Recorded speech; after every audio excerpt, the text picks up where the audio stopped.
एकदा गौतम बुद्ध एका गावात आले होते. संपूर्ण गाव त्यांना पाहण्यासाठी जमलं होतं. श्रीमंत लोक मोठमोठ्या भेटवस्तू घेऊन आले होते. सोने, चांदी, महाग कपडे. त्या गर्दीत एक गरीब म्हातारीही उभी होती. तिच्याकडे देण्यासाठी काहीच नव्हतं. तिने दिवसभर मेहनत करून फक्त एक छोटंसं सफरचंद आणलं होतं.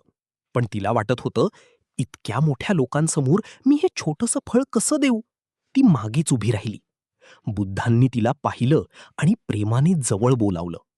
थरथरत्या हातांनी तिने ते सफरचंद बुद्धांना दिलं.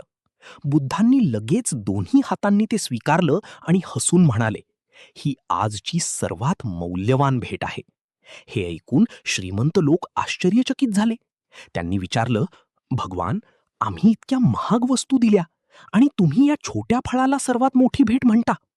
बुद्ध शांतपणे म्हणाले, तुम्ही तुमच्या संपत्तीतून थोडंसं दिलं, पण या म्हातारीने तिच्याकडे जे काही होतं ते मनापासून दिलं. भेट वस्तूची नसते, भावनेची असते.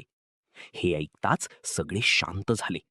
त्या गरीब म्हातारीच्या डोळ्यात आनंदाश्रू आले, कारण तिच्या छोट्या भेटीची किंमत पहिल्यांदा. ही कथा आपल्याला शिकवते, मोठेपणा पैशात नसतो, तर मनाच्या श्रीमंतीत असतो. शिकिये. जर कथा आवडली असेल तर लाईक करा आणि अशाच प्रेरणादायी कथा पाहण्यासाठी चॅनल सबस्क्राईब करा. धन्यवाद.